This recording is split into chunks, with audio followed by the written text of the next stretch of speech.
البدع والأهواء، أهل البدع العقائدية وأهل البدع السياسية.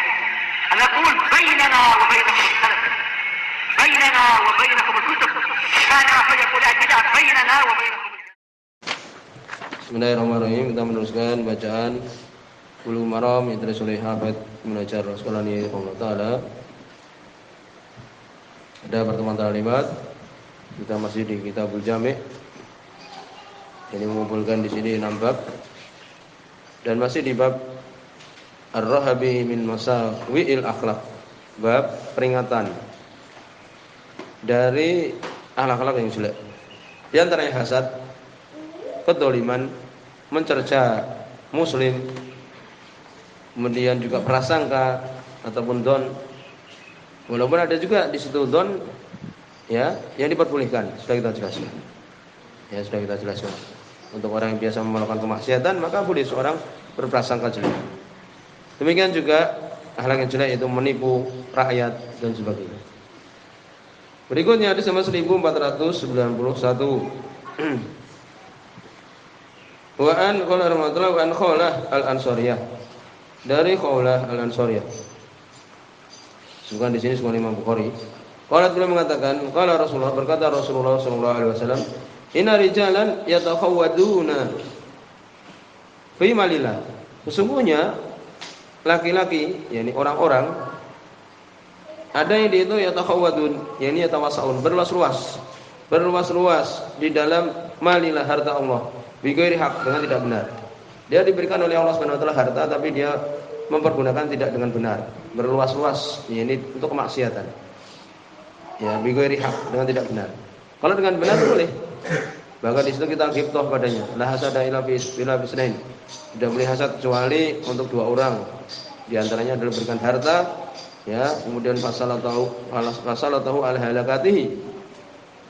Maka dia benar-benar pergunakan harta tersebut sampai habis di jalan Allah Subhanahu wa taala. Tapi ini apa yang dilarang adalah dengan tidak benar. Falahumunar, maka untuk mereka ini neraka yaumul qiyamah, pada hari kiamat. Ini larangan seorang yang dia itu mempergunakan amanat Allah Subhanahu wa taala, titipan Allah Subhanahu wa taala berupa harta di dalam kemaksiatan. Ya, di situ ada hadis juga, ya, nah Rasulullah sallallahu alaihi wasallam ankil waqal. Ya, kemudian juga disebutkan di situ wa idaatil mal. Ya, dalam keadaan menyia-nyiakan harta.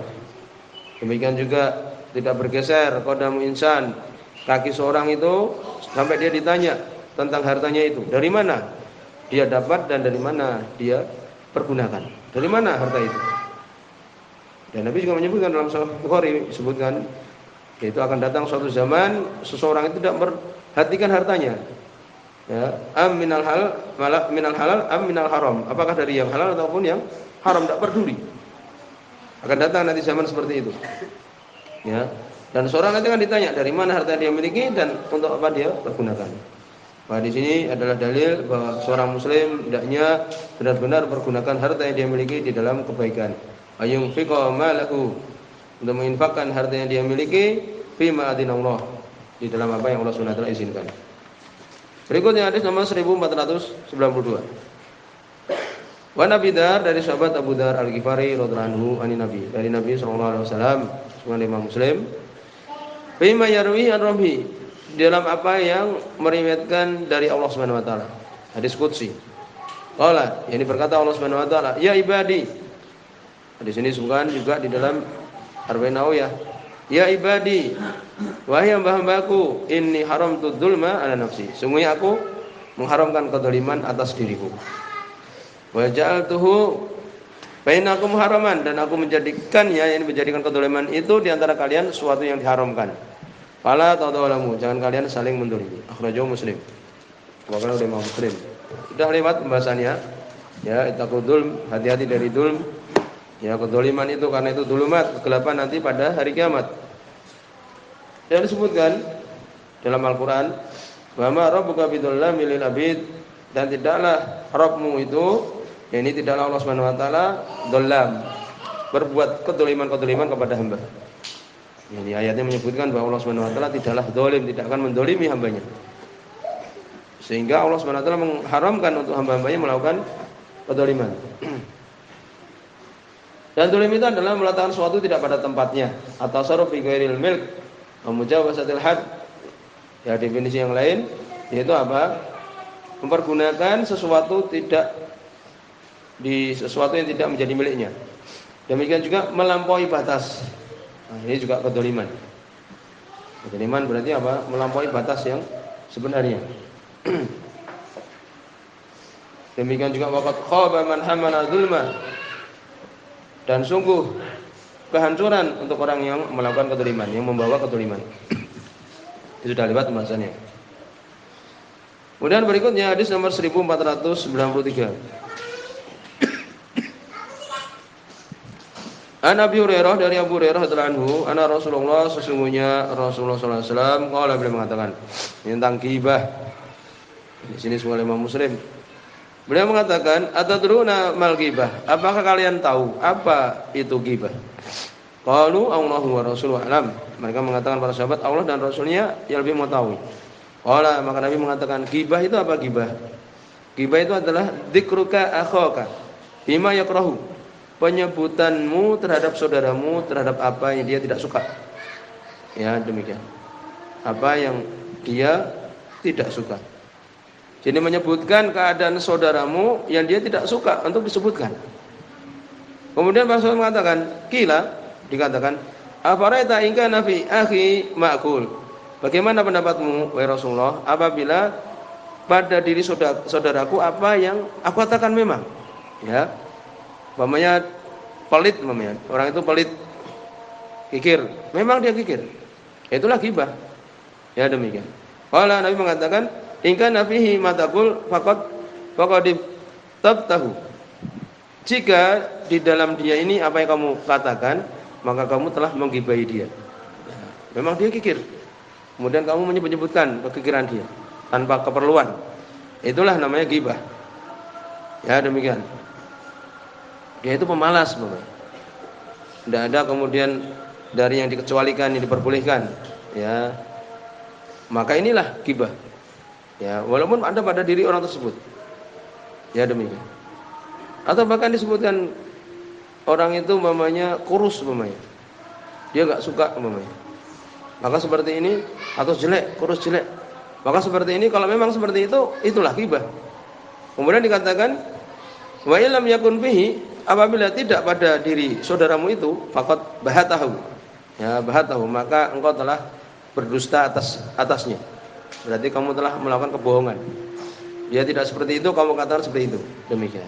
Akhrajahu Muslim, semua Imam Muslim. Ini menunjukkan ghibah itu adalah menyebutkan keadaan saudaranya dia tidak mau, yang tidak suka. Itulah ghibah, digibahi. Ya. Yang membicarakan keadaan rumah tangga dia umpamanya, membicarakan tentang ya ekonomi dia atau masalah-masalah pribadi dia umpamanya. Yang tidak ada di situ keperluannya yang diperbolehkan, maka inilah ghibah. Kalau ternyata tidak ada pada diri saudaranya, lebih besar lagi dosanya, karena dia telah melakukan kebohongan atas dia tersebut. Allah Subhanahu wa taala itulah yang akan membalasnya. Ya, kama tadi nutudan.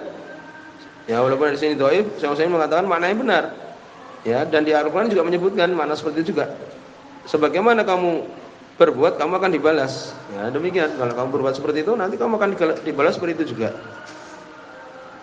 Bukan berarti hukum karma, tidak ada dalam Islam itu hukum karma, tidak ada. Kemudian disebutkan oleh Imam Sunani yang hal-hal yang diperbolehkan dan bukan termasuk ghibah. Bahkan di situ disebutkan beberapa syair di halaman 1503.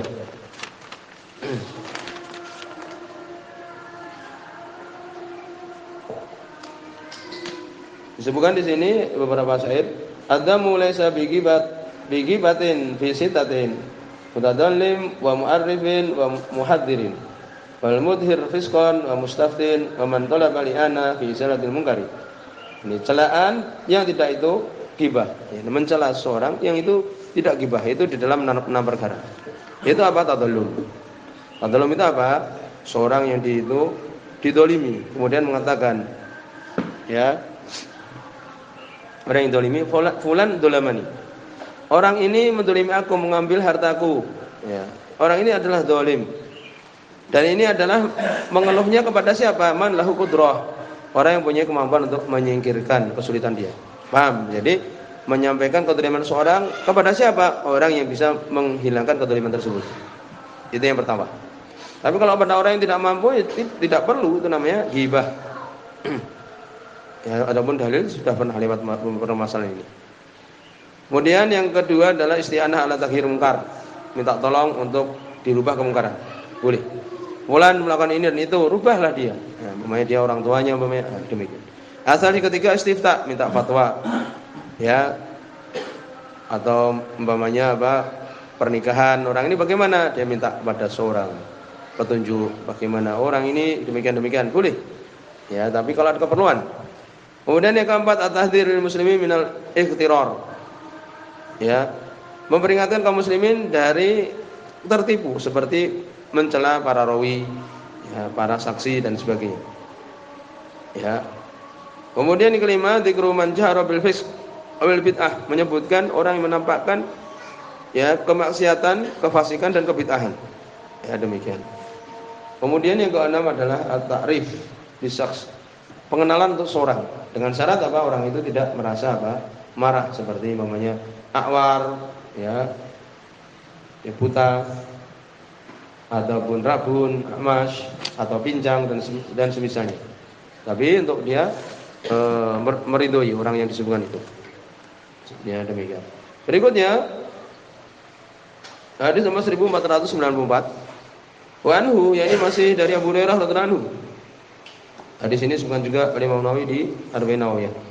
Kalau beliau mengatakan kalau berkata Rasulullah sallallahu alaihi wasallam, la tahasadu wa la tanajasu.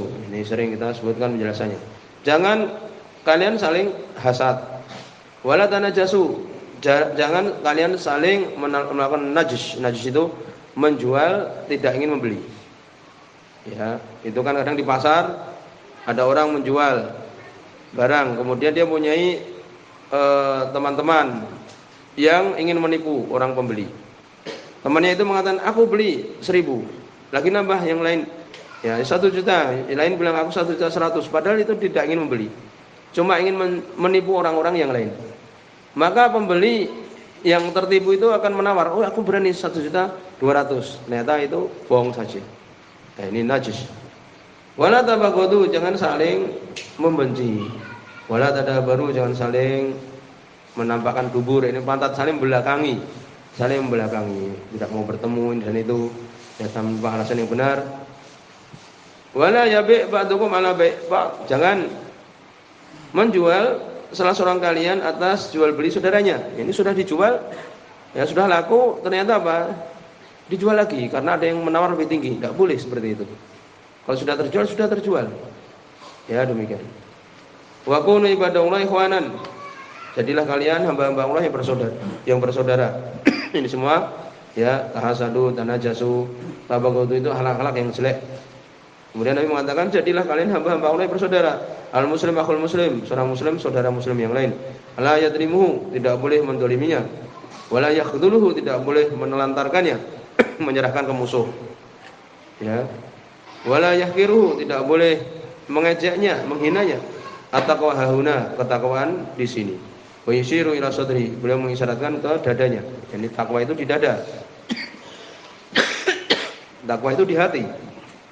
Salas marrat, 3 kali. Fi hasbi imri'in minasyarr, cukup seseorang dikatakan jelek. Sudah cukup orang itu jelek. Dengan apa itu? Ayah kira akhul muslim, dengan dia meremehkan, dengan dia menghina saudaranya muslim. Cukup. Orang yang suka menghina saudaranya itu cukup dikatakan orang jelek. Kulul muslim alal muslim haramun, setiap muslim atas muslim yang lain haram. Apanya? Damuhu, darahnya, tidak boleh ditumpahkan, tidak boleh dibunuh. Ya, dengan tidak benar. Wa malhu, dan hartanya, wa irdu, dan kehormatannya. Nah, tidak boleh kemudian hartanya itu dirampas, kehormatannya itu direndahkan, demikian. Akhrajul Muslim, dikeluarkan oleh Muslim Allah Taala. Nah, ini semua menunjukkan ya akhlak-akhlak yang jelek yang kita harus jauhi. Di sini semoga juga sudah hilang.